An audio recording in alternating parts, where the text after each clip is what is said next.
Hey, welcome to another great episode of the Real Deal Podcast. I'm your host, as always, Courtney Harden. Happy Thursday, December 11th, 2025. It is almost the end of the year and just the holidays. Christmas will be here in like 2 weeks. And so I hope everyone's getting ready. I was just telling my returning guest that's going to be coming on shortly about how it's so fast and with Thanksgiving and then Christmas is here. So, but I hope everyone's get to enjoy these next few weeks preparing for the holidays. So, but before we get started, hit my music. Let's get it.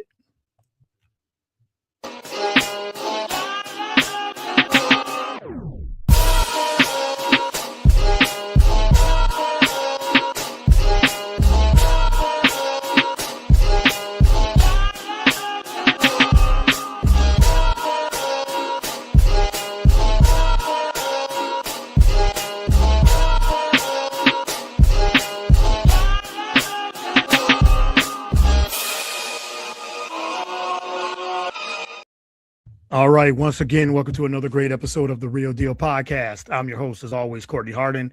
Glad to be back with a new and exciting episode to end the week. I got my returning podcast family back on the show. But before I bring her on, you can follow the show on all the podcast platforms, whether it's Spotify, Apple. We're also on YouTube, BS3 Network, BS3TVLive.com, BS3 Network, Roku channel as well. You can accept follow on all those platforms, iHeartRadio, Spreaker, wherever you consume podcasts. We are there. And you can follow me on all the social media platforms, most active on Facebook, Instagram, and Twitter. Also have a Blue Sky and TikTok, trying to get into both of those. So all those social media platforms as well. But let me bring in my guest here. Like I said, returning guest. This is podcast family back on the show. She's been on multiple times on the show, and we always have a great time, great conversations. And I've been on her show a few times as well. So she's a sports writer, analyst, podcaster herself, producer as well. And she is a sports writer and analyst for a new company, or the Sports Forum. So we're going to get into all of that as well. Can't ready to catch up with her. Erin Mulligan, welcome back to the show. Really appreciate it. Hi, Courtney. Yeah, thanks for having me on. Yeah, thank you for doing this. Every time I ask you, we just pick a date. You're like, yes, let's do it, and I appreciate that, and appreciate you always coming on and being game about it. And like I said, you've been busy. You've been busy throughout these last few months as well. You said you was also producing other shows, and part of the sports forum as well. So glad to have some time with you. Yeah, thank you. Yeah, I mean, it's been a lot of fun and new experiences and everything.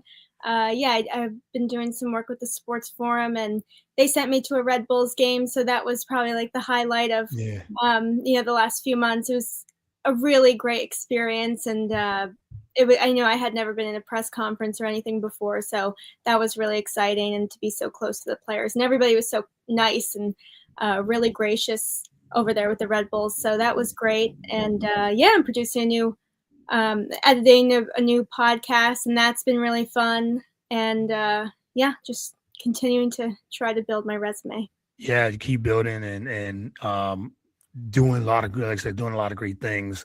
And I see your lives pop up, and you guys are talking about all the, sports news and and things like that. So I love seeing that. Love seeing you staying busy content wise. And as you said, been in a press conference for the first time. And that was a great experience as well.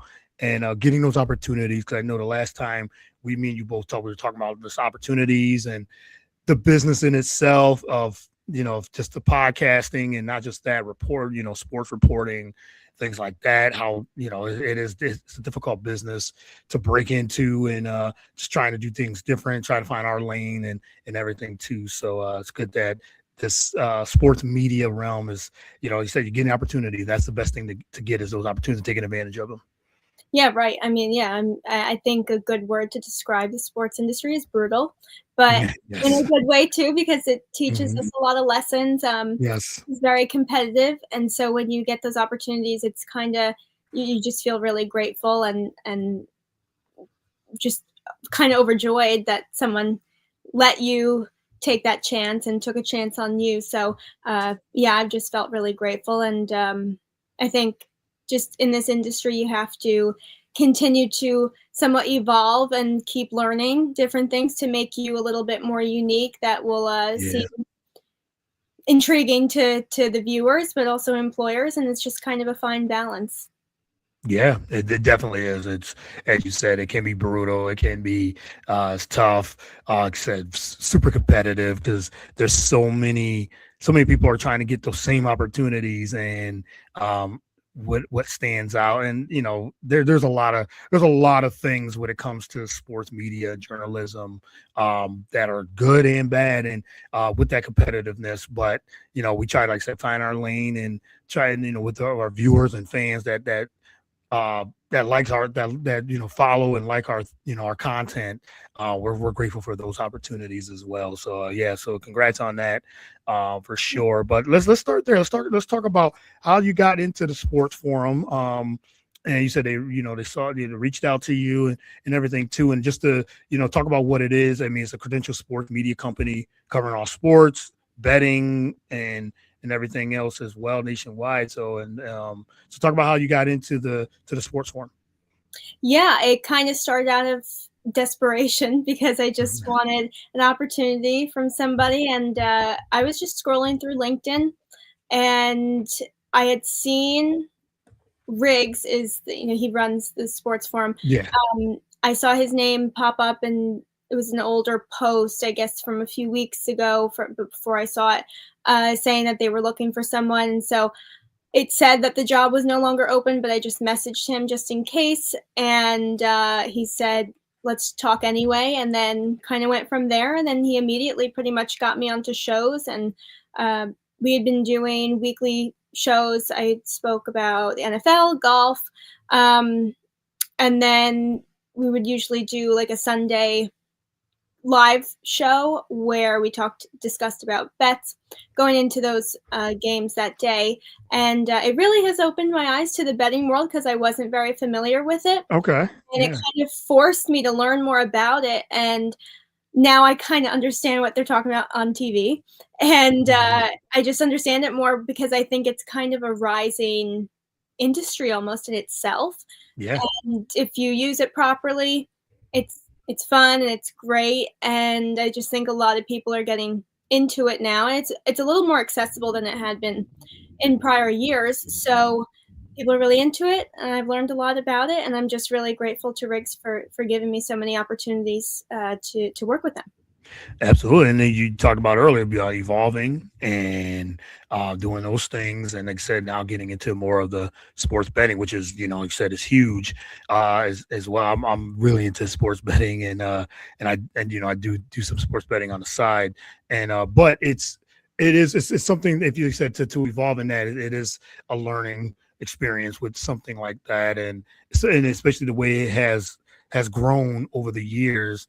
It really has grown through the pandemic when there was no sports, and then there was only a little bit of sports during that time in 2020, 2021, golf being one of them. That's how I got into the golf betting through that. Yeah. It would go, I was like, okay, well, can't bet on football. Well, football wasn't even then started yet, but basketball, all sports were shut down at that time. And there was only a couple of sports you could bet on, UFC and golf. And so I said, get into, I do like golf a little at that time, not too much, didn't follow as much, but then I started getting into it and learning and listening to a lot of different podcasts and trends and things like that. So it was like, hey, this is okay.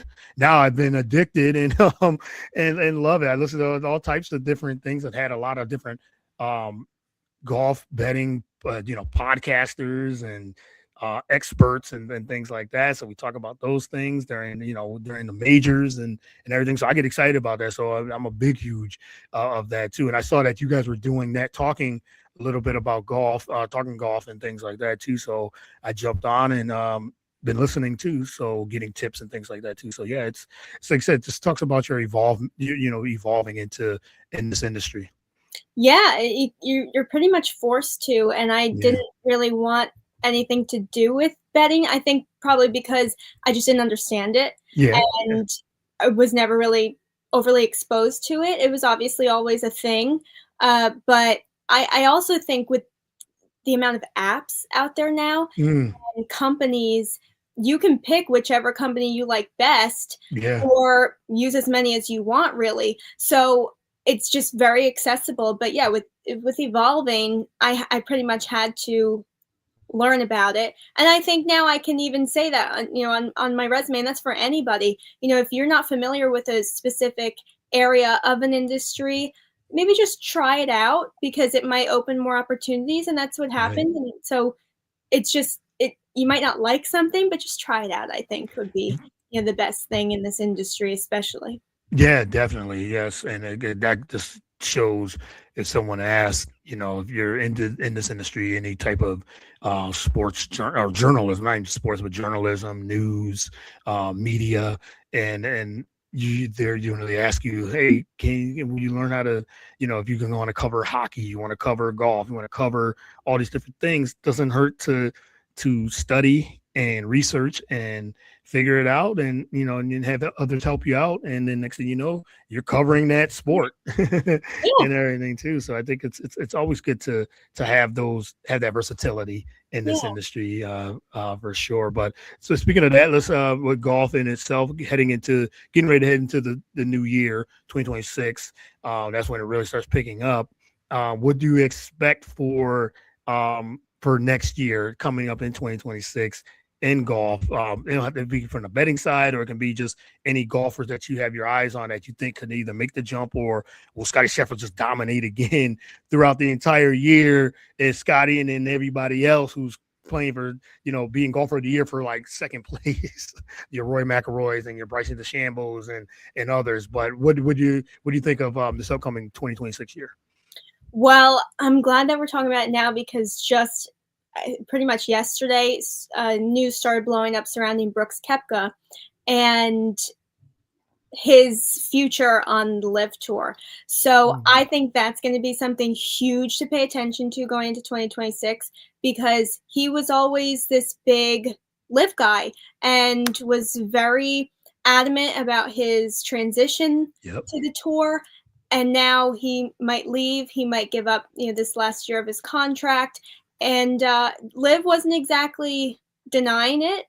He has these different opportunities because of his accomplishments. So he is eligible to play in majors, but can't play on the PGA Tour quite yet. Yeah. But because of those accomplishments, he can serve his 12-month PGA suspension and then potentially join the PGA again in 2027. So that's really something to look at because I just think it kind of says a lot about Liv. Is it going downhill? What are his issues with it? And then it kind of comes into, well, what's Bryson's take on all of this? Because they haven't always seen eye to eye, the two of them, and it's always been a rivalry / friendship, love, hate. But now I think Bryson will become the full-on face of Liv, and Yeah. that should be interesting to look at. But I do think Scotty is going to dominate once again, and it might sound boring, but I think it's fascinating. He's kind of the Tom Brady of golf now, and we're witnessing history constantly, just watching him, which is exciting and thrilling. And I just love his swing because it's so unconventional. People always think, and I wonder how little kids are taught in golf. You have to be perfect, your hips have to be exact, and that's true because if you slightly move your hips, you might shank it. But Scotty, Yeah. his feet go in all sorts of directions when he hits his driver, and you don't really see that often in the pros. So I love that, and I think we never know what's going to come with Rory. So he's the entertainment always, and Yep. I think it's going to be good. We're going to see a lot of JJ Spawn, I think, this year. Absolutely. Yes, I agree. He had a pretty good year this year as Mhm. well. And just to go off what you said about Brooks Koepka may skip the 2026 Live golf season. It's interesting because when Live Golf came on the scene, and it was offering a lot of money and hundreds of millions of dollars. And a lot of people lot of golfers from the PGA Tour went over there, a lot of big names. And I think it hasn't really worked out. They got their money, and then for somebody like Brooks Koepka, maybe not that success. And and it is, as golf fans, me and you as golf fans, we want to see the best versus the best. We want to see, we get to see that now 4, maybe 5 times with the majors, and maybe exceptions, but mostly just the majors, 4 majors. And now seeing you said if Koepka, if he skips the season, the 2026 live season out of his contract, and he goes into back to the PGA Tour, how many other people are going to do as you said? Is it going to be Bryson DeChambeau? Will it be others? So I don't know. You got Dustin Johnsons and all the other big names. Will that be the norm now that live is not what it was cracked up that they thought it was going to be? And interesting too with that, a lot of those golfers, they were saying, well, there was different opportunities. I mean, at the end of the day, it was be real about it. Now, some of the golfers said it was for the money. It's like, we can't pass up this type of money. I don't think it would have been any problem if a lot of them would have just said, oh, I'm getting $300 million. Yeah, I'm doing this for the money. I want to do this for the money. It's not because it wasn't for the competition, because the competition, the best competition is in the PGA Tour. Right. And we see that. So, but if they would have said, hey, this is generational wealth, I'm maybe the back end of my career, kind of like Sergio Garcia, maybe guys like that, so I'm doing it. I'm doing this for the money. And I think we wouldn't have had no problem with it. So now you say Brooks maybe want to go back into the competition wise, and it hasn't worked out, collect this money. And now I want to play more. I want to play on more tours and, with the PGA. So maybe that's one of the reasons why he wants to do it. Yeah, I really do wonder, because at one point it did seem like it was all about the money, and it was so obvious. It was something kind of one of those unsaid rules that nobody talks about, that yes, everybody went there for the money, and then they slowly, one by one, some of them were like, well, how could I turn it down? Right. Well, how could you even say no? And then they would say stuff like being with their family more. And I get that, whatever. Yeah, sure. It's a different schedule. It's less demanding. Fine. Yep. But if you just said that, I think some drama would have been avoided, because some probably new fans to golf have no idea what the drama was like when the moves took place and it was created. It was insane. I felt like I was watching a reality show. Bryson, Brooks, Rory, and Tiger, they hated each other, it seemed like. And I mean, it was entertaining. It was probably good for the game. Yeah. But now I really do wonder if the money was not as satisfying. I mean, I can't imagine it not be that satisfying. I wonder if for someone like Brooks, he just needs that competition more. I don't know. Yeah. It's really, really interesting. I'm excited to see if he'll speak out on it soon. Yeah, absolutely. Yeah. And that's the thing. You said you got now John Rahm, he said himself, it was for family, and I'm getting this money. Like, I think he had got one of the biggest contracts, one of the best players, to today's game for sure. But you had, I mean, he's a former Grand Slam winner, and everything too. So it makes you wonder. Like, he just flat out said, yeah, I'm doing it. Yes, money wise, but then he didn't know the backlash came even after, because with all those guys are leaving the PGA Tour during that time. It was just more of, and even he talked about it was a lot of mental health issues and the things like that, because he said it was that decision was, I did it for the money, and as you said, it might have not been as satisfying for some of these guys as well, like Phil Mickelson. He money wise, and he's an older player, so he's like, hey, they offer me whatever his contract was, one of the biggest contracts too. He took it, and like I said, I don't fault them for it. If they want to do it for the money, I just said, just be more transparent and real about it. Just say, hey, I did that for the money. He said, I want to have more time with my family, whatever it is.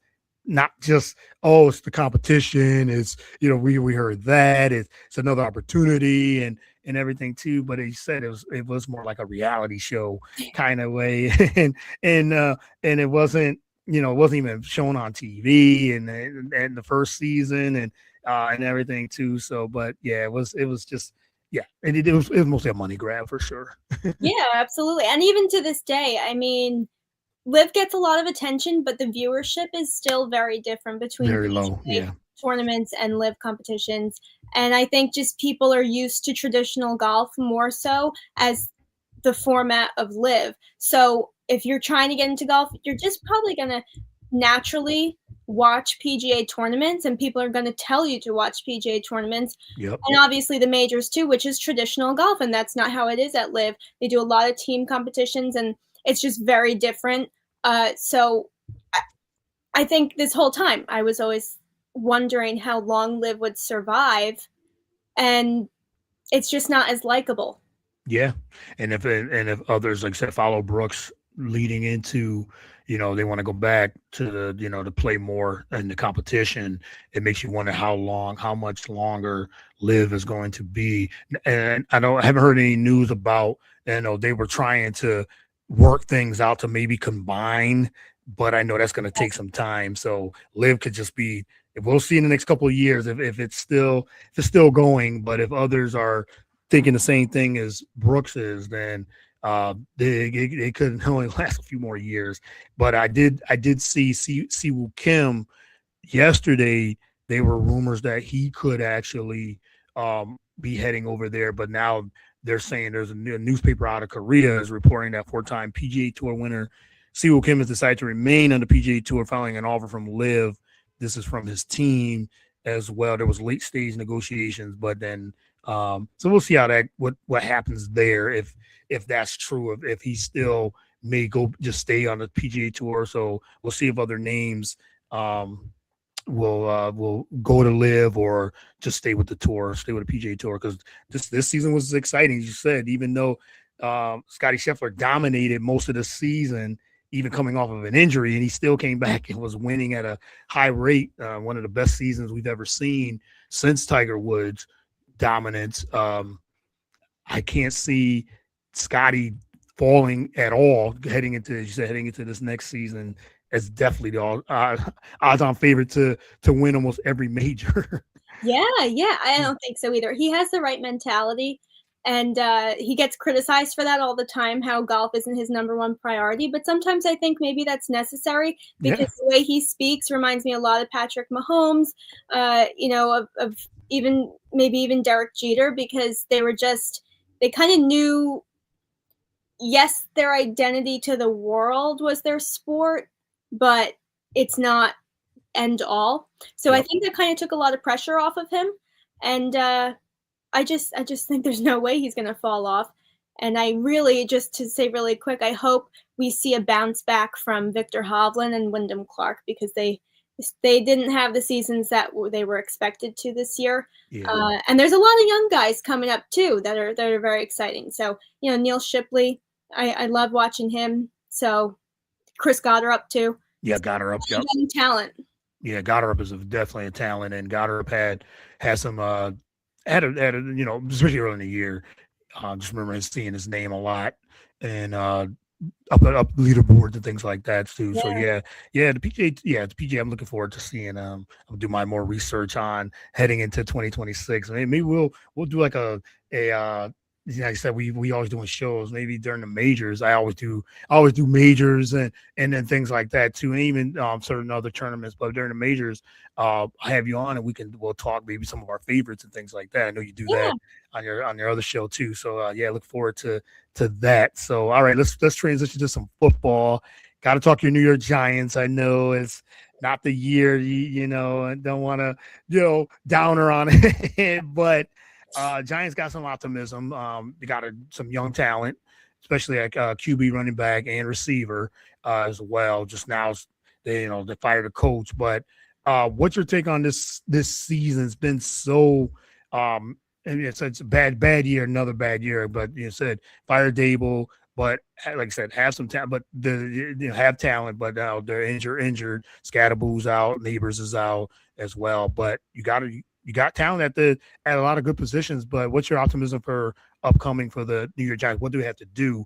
I know it starts at the top. I saw you talked about that on your show about it starts at the top, GM, and maybe he should be let go as well. But what's your optimism going into next season? I have optimism, and I I probably wouldn't have said that in past years, but I probably do just because I'm delusional sometimes, as all fans of failing teams are. But there is legitimate potential and talent here, and it just has to be managed properly, which does come from the top, and that's ownership. There has seemed to be almost a lack of discipline within the past few years from ownership to the coaching staff and GM, and that really does start with the Saquon trade. It kind of forces you to lose trust in your team as a fan and as a player as well. So I just think if it's properly managed, right, I think it was time for Dable to go and just move on. I don't think he's a bad coach. Just for some reason it was not working here. And the play calling, I don't know. I always struggled with the timing of letting Dable go because the play calling wasn't being done by him. It was being done by Kafka. So he's now the interim coach, and it's the same deal. So it's just that was all very interesting to me. But it's a sense of management, and I'm very confused by the defense because they're good and they have potential. It just doesn't get executed on the field. And it makes me sad for someone like Brian Burns, who deserves to be on an outstanding team, on a winning team. And his teammates just can't kind of mesh with him to get that done. So it's just very confusing. But, we've got Dart and Scatterboo, and they never showed really any true weakness. Of course, Dart is a rookie, and you can't really have unrealistic expectations for a rookie quarterback. So I think he's done as well as a rookie could do. And he's faced a lot of adversity, right? It's been, again, a rotating just quarterback door over there because of injury and because Wilson did not pan out the way that the Giants thought he would. So I feel like he's pretty much faced every situation you could throughout a career in his first year. So I'm very confident in him, and he's very close off the field with Scatterboo. So I think that will show on the field next year as well as it did this year. So there's a lot of things to be excited about. It's just, how's it going to be managed? And I think it's pretty much all up to the coaching staff and ownership and what they have Joe Shane do in the draft and the offseason. I 100% agree on that. Just, as just a fan of the NFL, about how it's managed. I agree with that that statement, because I think it starts at the top, and you've seen what the past years of the Giants. It was always the players. It was mostly management and coaching. And they've had talent, and they let go talent. Yes, they let go of Saquon and everything too. But they've had, and then now they're building talent. Scatterboo and Dart seems like you said, that's the future. And they were playing well. They were playing well. They were playing pretty well. It wasn't the results most of the time, but you saw that it was. There's something building there with the QB, with the running back. Scatterboo blows it was a knee or Achilles. I think it was the ACL. I believe it was his knee. Yeah, but it was because it was here in Philly. It was ACL. So out for the year, out probably most of next year at least. Malik Neighbors, same thing, injury as well. But then you said Jackson Dart's dealing with concussions, but it's just the way he plays and everything too. I know that'll have to scale back because he won't have a long career if he does. I know he talked about that at his press conference. It's not soccer. I play with passion. I play with aggressiveness and things like that, which I think is fine because it's football. It's a physical sport, but you got to protect yourself too. So you just got to be just a little bit smarter. And over years, he'll learn that. as well. You got to protect yourself because you don't want to, have those concussions constantly. He's had multiple now just in his rookie year as well. So he'll definitely learn how to slide and all those things. That just comes with experience and protects. If not, you're not going to be playing full seasons for sure and everything. So especially if the team wants to make that investment on that QB position with him as well. But you're right. And I think on the defensive side, they've just blown leads most of a lot of the season. And then talent's there, like you said, it's just more of blowing lead. They had the lead and the defense couldn't hold for the most part. So yeah, there is optimism to be I'm sure as a Giants fan, there's optimism, and it's just the way how it's managed moving forward. I think that's the big key. Yeah, and I just do want to compliment you really quick because when Scatterboo did go down and was carted off, the Eagles fans were very nice. Yes, and actually, I found that to be very moving because it's very rare between the two teams, and it showed a little bit of unity there. So that was that was very and I'm glad they did because I don't wish injury on no one at all because that's just poor taste and everything too. But yes, Eagle fans and Giants fans, NFC East fans, I should say, has a tendency to boo and cheer for those types of things. It's like, no, don't do that.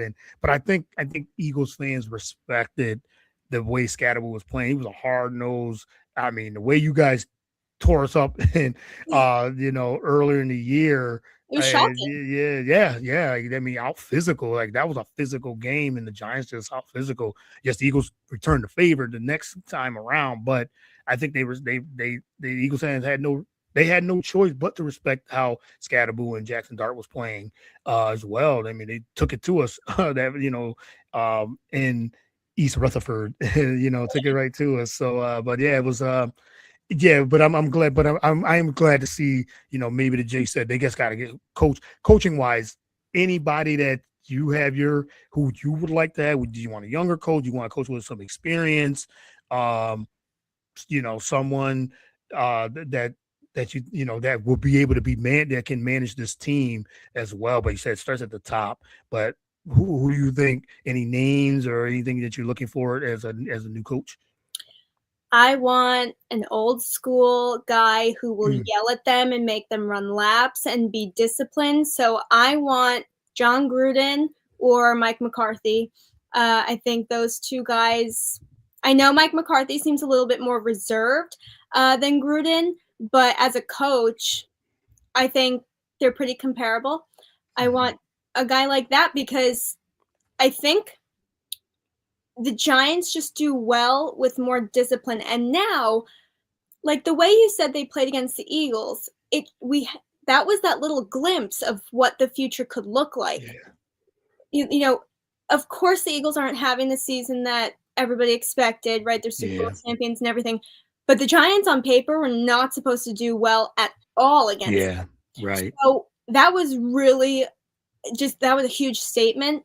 And the way that Jackson Dart and Scatterboo play is extremely old school. And I think we need to bring that back to the Giants because it's been lost in past years. Even when you watch the defense tackling sometimes, past few years again, and even this year, it's almost like they're scared. And I get it because of the amount of penalties that the refs give. There's really no justice given to defensive players. And so I think this kind of old school, gritty, old football mentality should just take over the facility and get it done. I mean, of course, I would love an old player to be coach because I feel like that's a little more common to be done in baseball as opposed to the NFL where they kind of look at your resume a little bit more. But so, I mean, if it was an older player, I would love Carl Banks. I would love LT, someone like that to just come in there. I know Eli's probably not interested in it right now, but I think someone who would really just give it right back to them. Not that anybody's mouthing off, but just say, like, this is an unacceptable way to tackle. Nobody tackles anymore, really. No. And any team, it's not a proper tackle. We've seen it multiple times, and sometimes games are lost because of that. So it's like they're scared to completely wrap their arms around a guy and they just like tap them, and they're like, "Oh, what did I do wrong?" And I'm like, "Oh my gosh, this is football." So someone who's really like that. So I'm really hoping for Gruden or McCarthy. Yeah, I mean, off the top of my head, I'd say those two. Some more, yeah, old school, and they might need, you said, that discipline type of coach that would old school mentality to get, because like I said, they're building something, they're trying to build something now, and it looks good on paper. I'll say that, and there's been some decent results, maybe not wins, but there's been decent results on the field. A lot of some other things are happening, but even when Dable was coaching them, and I agree with you on Dable, uh, it was time. I thought it was time last year. I thought maybe they was get Yes. him and the GM, but they tried to give him another opportunity. It wasn't all his fault. I agree with that too, No. because he had a good relationship. He was building something with Dart, with Scatterboo, and with Neighbors as well. So he was building something on the offensive side. I just felt like he was a sitting duck. He was just a lame duck when they brought him back, and it was just only a matter of time before it's like, okay, enough is enough. We're not. I mean, you guys would have been 10-2 at this point, or 11-3 or something. You guys would have to be somewhere at 11-3, something like that, for him to keep his job. But it was just only a matter of time. It just happened to be in mid-season that they got rid of him, which I felt like they had to let him go earlier than that, before the season started, or right after last season. But yeah, they had to be a coach that has the respect, and has, like I said, I agree with you, an old school mentality. Or if they did get somebody young, someone like that would be an offensive coordinator or defensive coordinator, someone that has that will discipline the team, will be able to discipline the team as well. So we'll see I'm sure you're just waiting for this season to end and say, okay, here's the off season. Let's see what we can get, coaching wise, what leadership's going to look like, and heading to the draft. So and free agency. So we'll see how the Giants, what they do in the next 4 or 5 months coming up as well. So I'm looking forward to see what that is all pans out. But I want to talk a little bit about the podcast that you're doing with Time Out with Cindy and Erin. I enjoy that podcast. Shout out to Cindy Walker of the Collaborative as well. You're part of the Collaborative as well. So you guys are.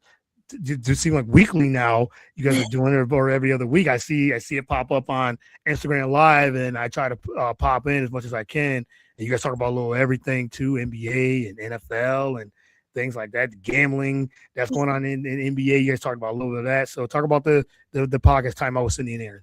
Yeah, thank you. We always see your name pop up, and Yeah, we appreciate it. Yeah, I mean, our goal is to do it monthly, if we can't do it more, and it's just fun because it's basically us just verbalizing our text to each other. yeah. And so we started to kind of shift to an Instagram Live as opposed to just recording over Zoom and then uploading it onto Spotify. I think it's been a little bit more traction that we've got from people watching, and if they're not tuning in live, then we see it in the views later on that they are listening afterwards whenever they can.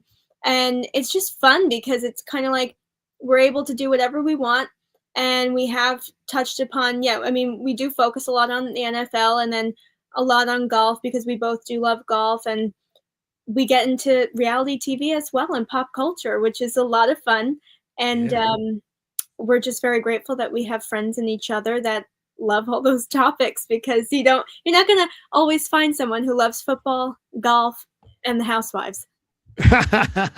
Yes, what a combination. Yes. The NFL, golf, and housewives. That can be a show in itself. Yes. In NFL, because the NFL and golf are, as we talked about just in our topics, entertaining. And has some pop culture and that and you got housewives that I'm sure some of the NFL players in golf are watching it and everything too, and so why not reality TV? Why not? Yeah, it's been a lot of fun though. It's cool. I mean, I've never done Instagram lives as much as I have with her. And so it's an interesting, I guess, format to learn about and just to use and experiment with. Yes, absolutely. And then I haven't done Instagram Live in a while. I like Instagram Live too.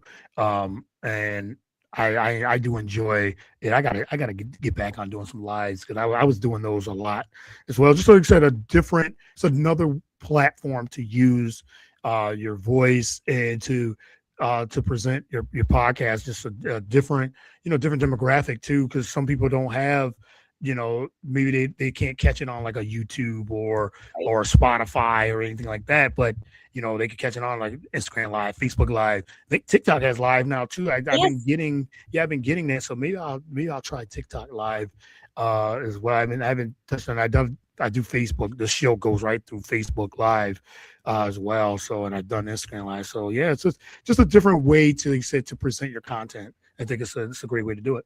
Yeah, and I mean, for me, I don't know. I find if I'm driving or I have to be somewhere, I try to watch Pat McAfee every day, and if I can, I watch it after. And if I can catch it live, I don't know. It seems easier to me to watch it on TikTok live as opposed to YouTube, especially if you don't have, say, like I have Verizon. So if I can't get on the Verizon app, it kind of gives me issues sometimes if I'm moving. But on TikTok Live, in the car, but on TikTok Live, it's just a little easier. And it's interesting to see all the comments at the same time. But you also have the option to shut those off. So all these different ways of going live are really interesting. And I think it's cool to just see the differences between all of them and just make your video or content accessible to everybody. Yeah, absolutely. Yeah, that's a good point. And I want to do one more topic. Kind of, we're talking reality TV and things like that. But Michigan football and their coach. Yes, I know we were talking before we start recording. More news has come up. So Sharon Moore now fired a couple of days ago, and now jailed after abrupt firing. Now, and so a lot of things is coming out with this story as it unfolds. Me and my wife was just talking about this yesterday, and I said, there's got to be more coming up. This was yesterday. And now today, as we're recording, I'm looking at the Yahoo Sports saying, his wife and alleged mistress were following each other on Instagram, being rumored. So more layers to this story. What's your take on this? As you said, you do pop culture, reality TV. This is almost like a reality TV type of thing. But what's your opinion and takes on this? I know you guys will probably talk about this next week on your show too. But and I'm sure more news is going to be coming out of Michigan's former coach. Yeah, I immediately I said, as if Michigan needed any more problems. Yeah, right. I mean, they're still not over. What was it, 2 years ago? It's just awful. And I actually didn't even connect the dots where at one point we thought he was this emotional, family-oriented, team-first guy when we saw him crying on national television when they won the week Coach Harbaugh was suspended and couldn't, coach, obviously, and he was put as the head coach. And people loved him, and people were like, wow, look at how much he loves his team and loves Harbaugh. And now here we are. And it's quite the scandal, to say the least. I think I really feel so bad for his wife. I feel bad for his kids. He's completely ruined the image that his kids have of him and will have. It's worse to be a public figure when you're committing these things. I mean, he broke his wedding vows, and I think it's very interesting to watch everyone's reactions, and they're getting offended that the girl is being outed. And I said, you know what? Yeah, I mean, she's young and this is sad, but they both knew what they were doing. Yeah. And they're both at fault, but I think he made it worse because, I was watching Pat McAfee, and I just found it really interesting how they put up a timeline, and he seemed to have had an argument with his wife because his life was crumbling, and he was dismissed of his duties at Michigan, and had to ultimately, confess to his wife if she didn't know beforehand. And now he's being charged. Now he's been arrested. And it's just an awful situation because he broke into this girl's house and, threatened himself and her. So he progressively made the situation worse. He's obviously not mentally stable, and it's a really sad situation. Yeah, very sad. And I was just reading some of the things that he said he first timeline he was fired as Michigan's football coach. Just at first, it was he was in custody in county jail on Wednesday night as a suspect in an alleged assault. Just hours after he was fired as Michigan's football coach for having what the school was said was an inappropriate relationship with a staff member. And then, as you said, it just now has spiraled out. I knew there was going to be more. It wasn't just going to be the firing. You said Michigan doesn't need any of this type of publicity at all. And now it's. He said he's not mentally stable.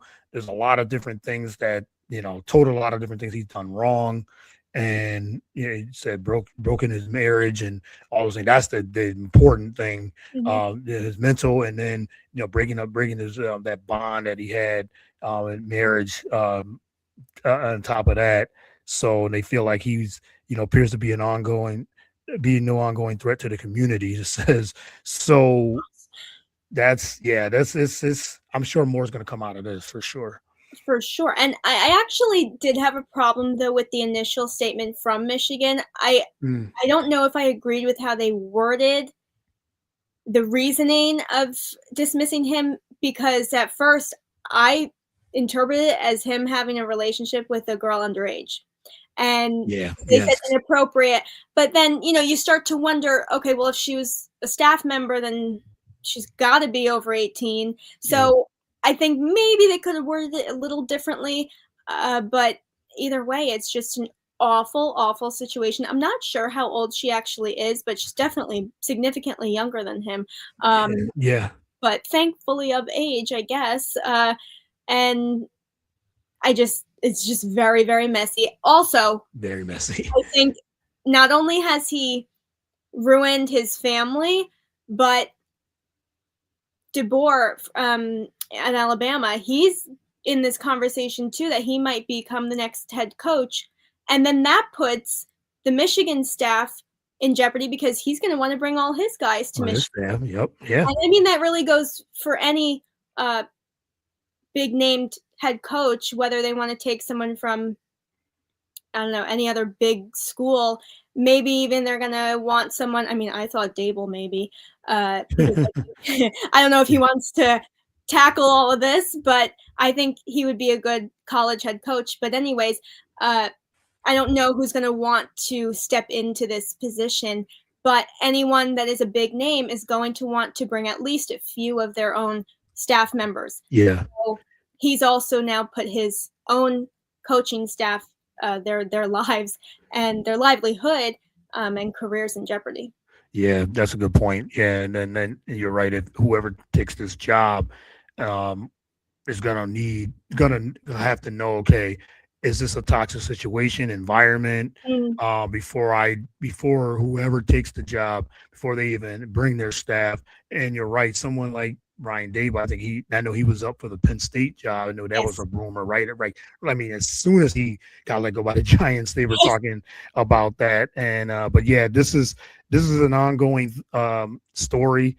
You said, and you're right. Just to give a headline, it says Michigan head coach. This is what a statement that the school did. Michigan was let go, terminated with cause effective immediately. Investigation, credible evidence was found that Coach Moore engaged in an inappropriate relationship with a staff member. The university investigated this. They investigated this earlier in the year, in the fall, after receiving a tip about the situation, but did not find credible evidence or wrongdoing. But now is overwhelming evidence that they found. So he only spent 2 seasons at Michigan, too, 39 years old. So after serving as the team's offensive coordinator. So yeah, it's gotten messy. It's a messy situation, and we'll see what happens moving forward. with this, and it's during the holiday season too. So this is no, Sad. it's sad. It's very very sad, for sure. All right, we got a Nathan Ramasandra from Nathan Sports Rush. Thanks for tuning in. Really appreciate the shout outs as well. If you got an opinion on this Michigan scandal, let us know, or anything else before we get going, and anything too. But Erin, anything else you have in mind? Any other topics you want to discuss before I let you go? I know we touched on a lot with golf, football, and everything too. But anything else you want to shout out, or anything for the end of the year and then heading into the new year? I mean, I don't know. I think this has been a really wild NFL season, but very entertaining. And now we've got Phillip Rivers down in Indianapolis. Yes. Yeah. And we'll see what happens on Sunday. Between him and Rodgers, we've got two really old quarterbacks. And yeah, I mean, as far as Rodgers goes, he's playing with a broken wrist, which I think makes him even cooler. And sometimes he looks like he's in his 20s or 30s. And I hope we see the same from Rivers. Yeah, and then the thing with Rivers, yes, he's out of retirement, 45 years old. He's been retired for 4 years. I know they talk about all the kids he has. So, yes, that was a big running joke of all the multiples of kids. And but now he's back, got him a contract. Now the Colts are playing for a playoff spot now. So we'll see if he has anything left in the tank. It's a wait and see. It's hard to say if he does or if he doesn't, but he's been removed from football for 4 years, so that's going to be tough. But Rodgers did joke and saying, well, I'm not the oldest player in the league anymore. So he said kudos to him coming back. And you got even Joe Flacco, too, who's backup now for the Bengals. Mm-hmm. That would now with the Bengals. So it's going to be interesting with Joe Burrow back. So it's going to be interesting to see these older guys. And then Cam Newton, he was upset that the Colts called Phillip Rivers and not him. So does he want to make a comeback? It must be. So all these older players, I think he's in his late 30s. So all these older players now, they want to continue to play. I mean, there's no harm in it and everything too. So you just got to be careful of taking those hits at that old of an age, and you've been retired for a couple of years. That's the concerning thing about it. Their safety, and their body, their health. We'll see what Phillip Rivers still, if he has anything left in the tank. Yeah, I thought he looked better than I expected out of the footage that came out of his first and today his second practice. I don't know. I think he's really happy just to be back, because he said it was a difficult decision, but I think he's excited. And yeah, really good point. I mean, I made a TikTok yesterday because I was like, let me just research a little bit about the O-line, because the O-line is vital for these older quarterbacks. Yes. And Pro Football Network ranked the Colts as having the 7th best O-line in the league, and then the Steelers with the 4th best. So that makes sense, and I think that's great as a fan, just to see that they have highly ranked O-lines for these older quarterbacks, because your average sack is most likely going to affect them more than a younger quarterback, just because their body, I mean, I don't even want to say this, but they are more fragile. I don't mean that in a rude way, but right. They're older and they can't take the hits as well. Literally, we have Rodgers is very, very beaten up, right? He had his nose a few weeks ago and his wrist. Look like a boxer. Yes, that's look like, exactly.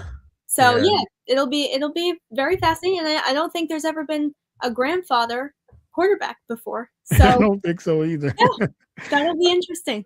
Yeah, it's gonna be interesting to see how he performs these last 4 weeks of the season, and can he get the Colts for one back? Because at that, about 3-4 weeks ago, the Colts were one of the best teams, and now they have slipped a little bit. And Daniel Jones was playing with multiple injuries, and then now the Achilles tear, which I really feel bad. Yeah. I definitely felt bad for him, because he was having a really, really good year. And he was playing for a contract, and then so we'll see if, I know the coach said that they'll look into all that as well, but now he's going to be missing a whole year next year, because at the end of the year that he's had that major injury now. But we'll see if Phillip Rivers can he save the day as a grandfather, as you said. I don't know. We'll see. Father Time always wins usually. So yeah. So I'm surprised they didn't try to call Brady back or anybody else. But I know. you know, How did they get to him? I don't really know what the process was like. I'm really looking forward to hearing from whoever made that decision. yeah, I know he's played there before, so Yeah. he knows that system and that team environment. But you're right, the offensive line is very vital for especially for someone like him, as an older quarterback. And the coaches for years have had a really good offensive line, one of the best offensive lines in football over the years. So yeah, they got to protect them for sure. Keep them upright, keep them healthy because one bad shot could really end it. Yes. I'm end it for his football career. That's Right. Yeah. let me say that, not in his life, but in his football career. And he's like, well. I'm really done. No, Yeah. I'm Done really for good. retired. Yeah, I'm done for good. Yes, for sure. But Erin, it's always a pleasure catching up with you. I really appreciate the time, as always. And but let everyone know they can follow you on social media, follow the podcast, what you got coming up next, and things like that. So the floor is yours. Yeah. So you can follow me on Instagram, Twitter, and TikTok at Erin_Mulligan 23, and follow the collaborative to see Time Out with Sydney and Erin. I think that was our last one for the year, so we'll be back in January. Okay. And yeah, I'm trying to work on a rebrand for my old blog and everything. Okay. So keep an eye out for that too, and hopefully some more stuff. Yeah, keep an eye out for that. Like I said, I know you're passionate about writing and everything too, so you get those opportunities to blog and write and things like that. So looking forward to it. So again, thank you. Thank you. Happy holidays, many blessings to you and your family You as too. well. And like I said, you're on the call for some. We got to talk some golf. Yes. Maybe we'll do a preview maybe in January before the season starts. I'll keep you posted on that. Yeah. I'm always looking forward to a big preview episode. So yeah, we'll be in contact. We always in contact. So Yes. we'll connect on that. So be on the lookout for an invite for some with the new golf season coming up in January. So I look forward to it. But again, many blessings and happy holidays to you and your family as well. Thank you again. Thank you. Merry Christmas. Yeah, Merry Christmas. Have a good one. You too.